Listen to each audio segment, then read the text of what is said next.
अद्वैतवाद और अद्वैत वेदांत।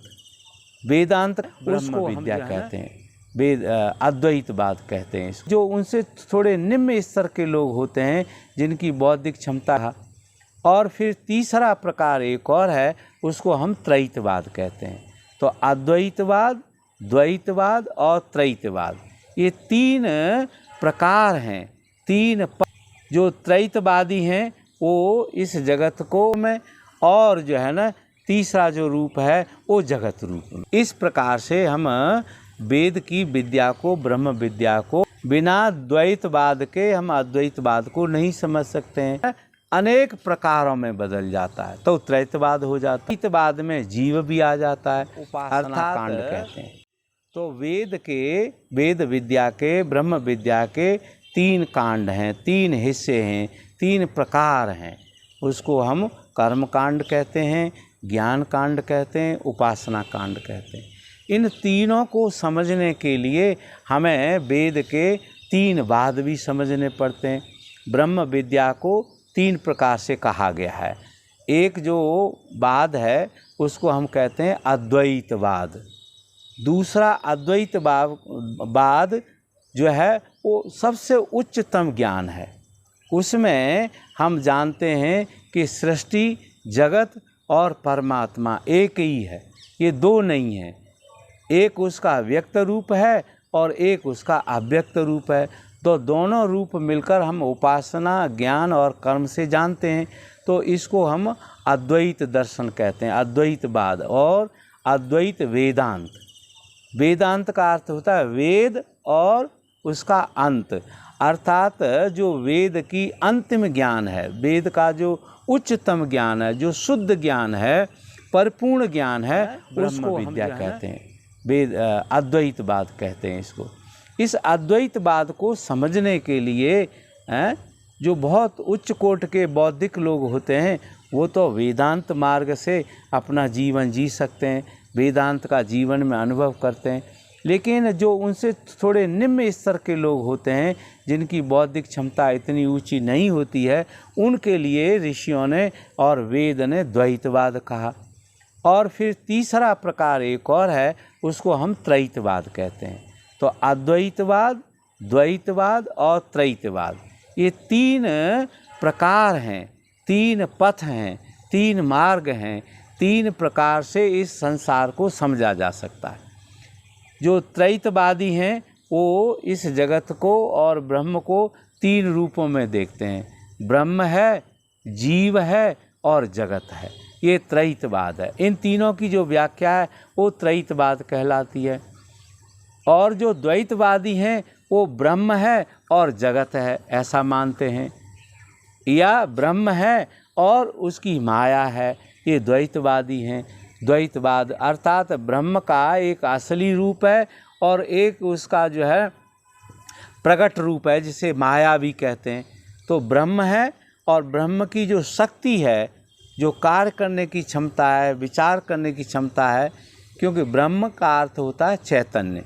तो चैतन्य जब चेतन हो जाता है तब वो द्वैतवाद में आ जाता है। और एक बाद है अद्वैतवाद है। तो अद्वैतवाद, द्वैतवाद और त्रैतवाद। त्रैतवाद में तीन हो जाते हैं। एक ही ब्रह्म जो है तीन रूपों में प्रकट होता है, ब्रह्म रूप में या परमात्मा रूप में, और फिर जीव रूप में, भोक्ता रूप में, और जो है ना तीसरा जो रूप है वो जगत रूप में। तो एक भोक्ता है और उस भोक्ता के भोग हैं। इस प्रकार से हम वेद की विद्या को, ब्रह्म विद्या को समझते हैं। तो अद्वैतवाद जो है, अद्वैत संस्कृत शब्द है, इसका अर्थ होता है जो दो नहीं है। क्योंकि एक को जानने के लिए भी हमें दूसरे की संकल्पना करनी पड़ती है। बिना द्वैतवाद के हम अद्वैतवाद को नहीं समझ सकते हैं।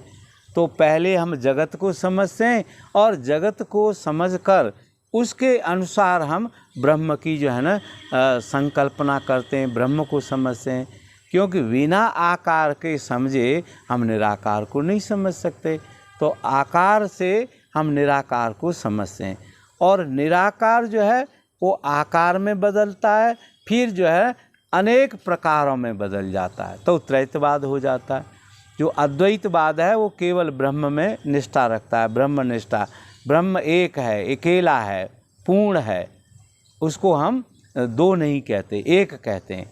फिर वही ब्रह्म अपने को जानने के लिए, अपने को क्रियाशील होने के लिए, अपने को समझने के लिए, भोग रूप होने के लिए वो दो में बढ़ जाता है।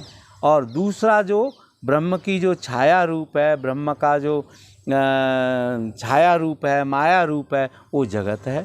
तो जगत और ब्रह्म, इन दोनों का जो ज्ञान है वो द्वैतवाद में आता है। त्रैतवाद में जीव भी आ जाता है, अर्थात जो मानव है, मनुष्य है, या जो जीव हैं, वो ब्रह्म और उसकी माया का ज्ञान करके उसको भोगता उसके हो जाते हैं और अपने को पूर्ण हो जाते हैं। तो जब जीव जो है ब्रह्म स्वरूप हो जाता है ज्ञान के द्वारा, तब जो है वो अद्वैतवादी हो जाता है, अद्वैत में स्थित हो जाता है। अर्थात उसका शरीर और उसका जो मन और उसका जो हृदय है वो सब ब्रह्म से परिपूर्ण हो जाता है।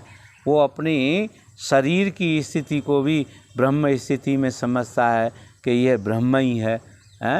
वेद ने, उपनिषद ने कहा है, सर्वम खलु इदम ब्रह्म, संसार में जो कुछ भी है वो सब ब्रह्म ही ब्रह्म है। एको अहम और बहुश्याम, मैं एक ही हूँ। और ब्रह्म ने संकल्प करके फिर अनेक रूपों में अपने को प्रकट कर दिया है।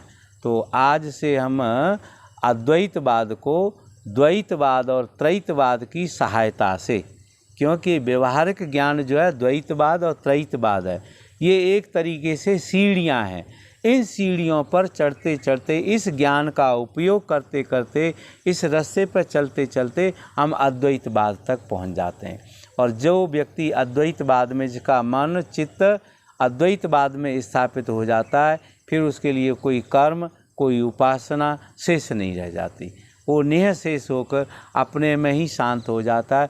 और एको अहम बहुश्याम, अहम ब्रह्मास्मि, अहम ब्रह्मास्मि जो है अद्वैत वेदांत की, मैं ही ब्रह्म हूँ, अद्वैत वेदांत की ये उच्चतम अनुभूति है। जब व्यक्ति अपने को ब्रह्म समझने लग जाता है, पूर्ण ब्रह्म को, और या ब्रह्म का ज्ञान उसके चित्त में प्रकट हो जाता है, तब वो है अद्वैत वेदांत को समझ लेता है। तो अद्वैत वेदांत भगवान शंकराचार्य ने हमारे भारतवर्ष में प्रचार किया, फैलाया, स्थापित किया।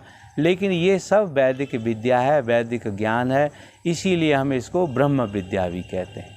जय गुरुदेव।